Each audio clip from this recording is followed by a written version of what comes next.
Good day.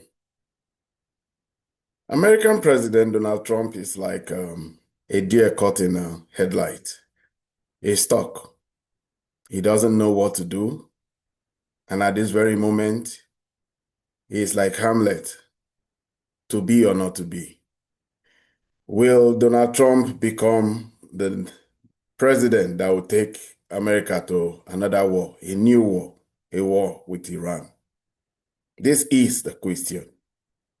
President Trump has made all and shown all signs that he's ready to dive in fully into this war in Iran and help and join the Israelis in bombing nuclear facilities in Iran.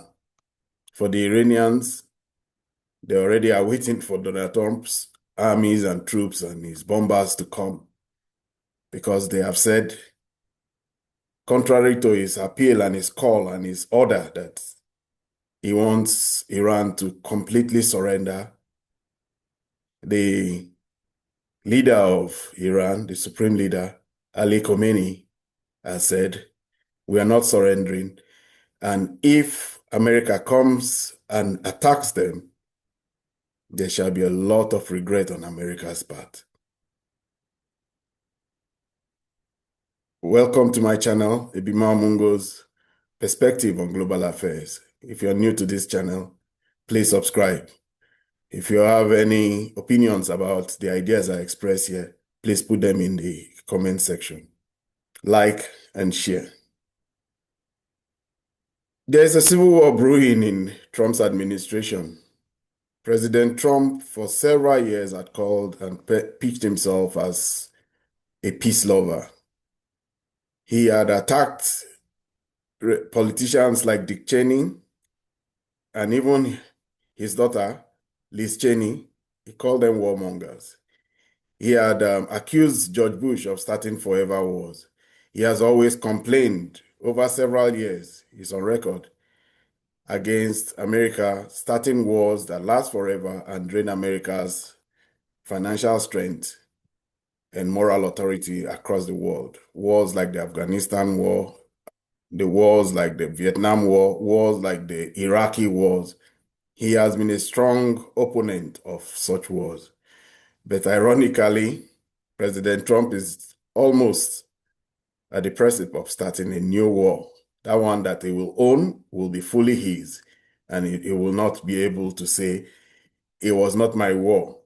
That has been his refrain since he came into government, and as the 47th president, he has said the war in Ukraine, which is one of America's ongoing wars, would not have started if he had been president.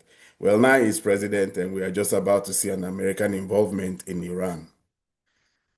Iran has said they have a right to enrichment, but Israel has said enrichment in Isfahan, in Fordo, and in Natanz, where Iran has nuclear facilities, will lead to Iran being able to develop a bomb, and that will be an existential threat to Iran, to Israel. And when they went to go and attack Iran, they did not know that Iran will have an ability to punch them so hard in the face. Now, they're calling to Big Brother America to come help. And Donald Trump is now caught in a point where he has to make a decision. Donald Trump has shown a character trait that we've known him for a while. He doubles down. He has a big ego. Everybody knows that. And when he makes a point or he aligns himself with an idea, he doubles down. We saw that with his attack on Huawei when he attacked Huawei in 2019. And when Huawei was making every attempt to get beyond this, various attempts to stifle them, he kept escalating until he put Huawei on the entity list. He even went as far as even orchestrating the arrest of the of the daughter of the owner of Huawei. That is the kind of character he has. He escalates. He even did it recently also. He's even doing it ongoing with Harvard University, with Columbia University, because when these universities known for their liberal student views, when they started targeting foreign students, the Jewish community students, the young Jewish students in the institution started to demonstrate against what was going on between Israel and the Palestinians in Gaza. And rather than allow these students to express their First Amendment rights, President Trump took it on the institutions and started to clamp down on Harvard and Columbia and all the other institutions that allowed. This time around, it was young Jews. So since he can do so much to young Jews, because the Jewish community in America is a highly protected community, he took it on the institutions. He has shown a trait for doubling down. So there's a civil war going on now in Trump's administration. Some people want him not to do it. Don't do it. Don't do it. Don't go join the Israelis in this war. For the past 30 years, Benjamin Netanyahu has been spoiling for a fight with the Iranians, and he was always sure that he will get the Americans to be on his path. And who better to start help him than an American president who has been his friend for several years, President Donald Trump. So even though Donald Trump's body language was not showing a willingness to take part in it, Netanyahu moved ahead anyway. Netanyahu has not shown any inkling of listening to any American president. I dare say he even has disdain for them. He uses them, and everybody knows his relationship with prior presidents from Obama to Biden to all the ones before him. So yeah, this is where Trump is now. There's a war that Israel has found itself and has seen that it has beaten more than it can chew, and he wants America. But Trump is reluctant. He just can't. The expectation is that eventually Trump will be urged and pushed into start joining the war. It is almost a certainty because a lot of people feel that because he doubles down, because he has told the Ayatollah to surrender, and the Ayatollah has told him that that's not happening, he will take it one step further. Already he has amassed a lot of military assets around Iran, and he has moved bombers like the B-2 bomber, and even bombing assets like the mother of all bombs and the GBU bombs that are bunker buster bombs that are expected to go deep into the mountains and destroy the nuclear facilities in Fordo, Natanz, and that the Iranians have their nuclear facilities at. So here's the thing: there's pushback, and the pushback is, believe it or not, from Trump's base. His "Make America Great Again" base as being the ones pushing back. They may not have the kind of influence that Congress ultimately will have, but people like Tucker Carlson, Steve Bannon, and even a congresswoman like Marjorie Taylor Greene, they all are weighing in on this matter. They are saying this is not America's war. America shouldn't go start a war. And they are putting their large platforms. They've taken sides and they're urging that America should not go into every single fight that Israel goes into. But the Israeli lobby is very strong in America. The Israeli lobby has a Congress all sewn up. We know that. They've had the political class in America in their pocket for several years. Like I said, Israeli lobby is the only foreign entity in America that is not registered under the Foreign Agents Act.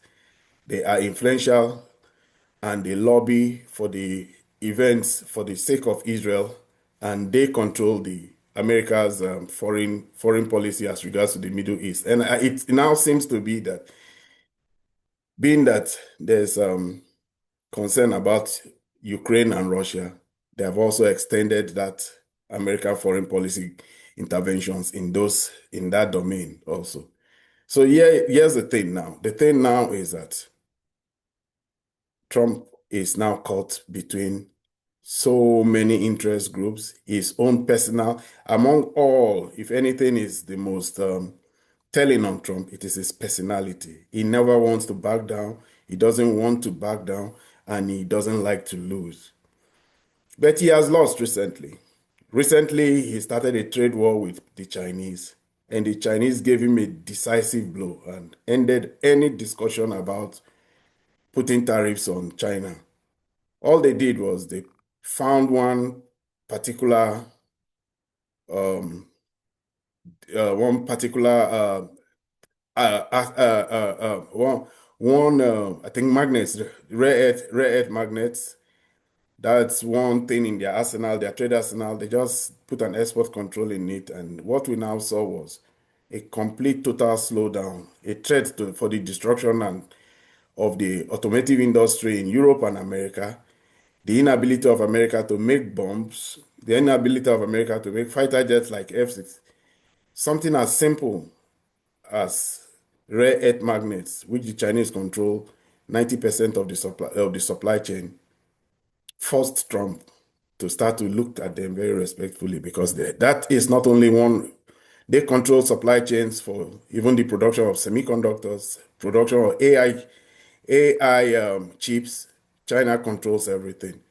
So I think with that realization, he backed down. He has backed down. And now we are seeing that Trump just went to try and make peace in the Middle East and he wants Israel to also make peace with the Middle Eastern countries. But if he attacks Iran and Iran starts to throw lob bombs and missiles across the Middle East into Dubai and into Abu Dhabi and into Saudi Arabia as they have threatened, there goes the Middle East and all the wonderful development and plans that these countries of the Middle East has. There will go Saudi Arabia's 2034 aspiration to host the World Cup. There will go so many things. So the Middle East has an interest in making sure that Trump doesn't do this. And that's why phone calls have been going between all the countries, especially now they are calling there has been calls between Putin, between Middle Eastern presidents, because they are trying to use every single means to leverage on Russia, on whoever can weigh in and stop Trump from starting a conflagration that would damage them. Over the past 2 decades, the Middle East have moved away from war, the Iraq war, and what have they done? They've grown their economies. The Gulf countries have grown their economies to a cumulative almost 2.2 or $2.5 trillion economy. They now run sovereign wealth funds in the trillions of dollars. Probably the combined sovereign wealth fund of that neighborhood is $5 to $10 trillion. They are now a huge financial hub. They control finance, innovation, and they control logistics. So they have a lot to lose if this war starts. And recently, Donald Trump just came asking them for their support in propping up the American economy by buying treasuries and buying American bonds. So this is a consideration that Trump will have to look at very well because they have a lot of interest too. The Israeli lobby has a large interest in seeing the destruction of the Middle Eastern countries. This is not a less than because let's not forget Ukraine is under the rulership of a Jewish president Zelensky. And there is a lot of hatred for Russia among that community. But due to the actions of the Middle Eastern countries, Russia has been able to evade the sanctions, trying to stop transportation across Europe. Russia just pivoted to the Middle East, so it is Qatar, Emirates, and all the fly Russian planes. Trying to stop them from taking part in finance, it is the Middle Eastern countries of Abu Dhabi and Saudi Arabia and all this and Dubai again that help facilitate financial flows between Russia and its trading partners. So Russia has had a lot of benefit in the Middle East because the Middle East has helped to undermine all the European sanctions and all the American sanctions. But for the financiers in London and in New York, the growth of financial centers in the Middle East is a threat to them. They won't mind the Middle East burning and blowing up, and that will be the blowing up of a center that is beginning to challenge them. So they have an interest in this war. So when the pressures are coming on Trump, the pressures are not just coming on just because of the support of Israel. There are a lot of other things behind it. But this is decision time. We don't really know how this is going to happen so far. Donald Trump has shown that he has held back. He hasn't been able to throw the punch. People expect him to throw the punch, but the Europeans are ready now. The Iranians are ready. The whole surprise, the element of surprise has gone. Then wars change. Your opponents get creative. They re-strategize. In this case here now, it is just for the regime to survive and exist and bear all that America throws at it.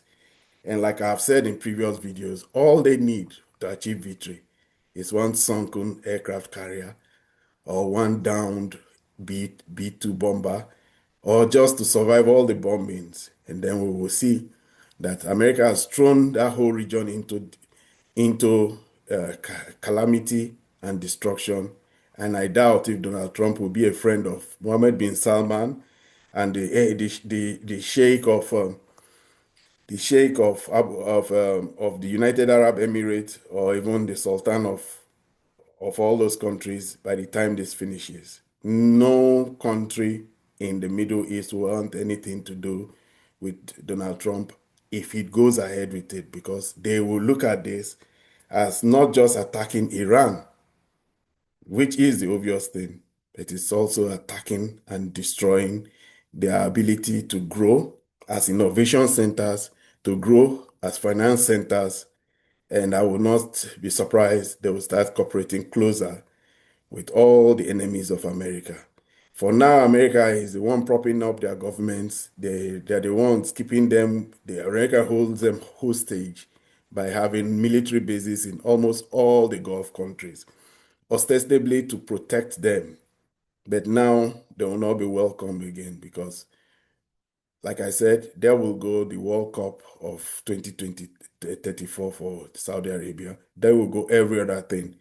And if nothing at all, self-preservation should even inform Donald Trump. If anything happens to American troops, then Americans start coming back in body bags. There are two things. Yes, Americans may become patriotic, riled up, and sign up and go to war. There's another thing also. Americans may also say, no, this is not it. And he may have the aura of defeat that had happened to Jimmy Carter, and they may kick him out. The midterm elections will not be far away. And who knows, the Democrats are not particularly like the Republicans are very much in control of a lot of things. But before then, the Democrats may come into a stronger position. But recently, Elon Musk also said something. Elon Musk said he wants to form a party that's a party for the people. Elon Musk has said wars like this and all these activities outside there create more fiscal spending for America. And for that reason, America should reduce its spending. He has talked about forming a party. And a party, if Elon Musk forms one, a third party has shaped so many things in many other countries. A third party has influenced the Germans. A third party has influenced the French. A third party has influenced even South Africa, and a third party is even in Britain, the Reform Party, an Elon Musk funded party.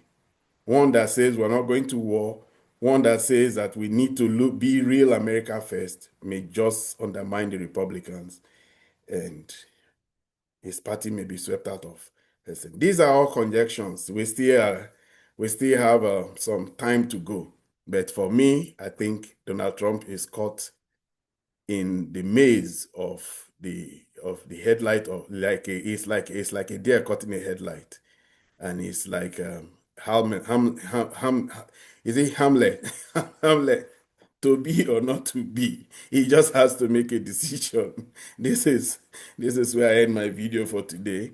if you found any of the ideas I profess here, if you find my it's a give me your own opinion about what I've discussed here in the comment section. Thank you for being with me to this time, and see you in the next video. Like, share, and distribute. Thank you.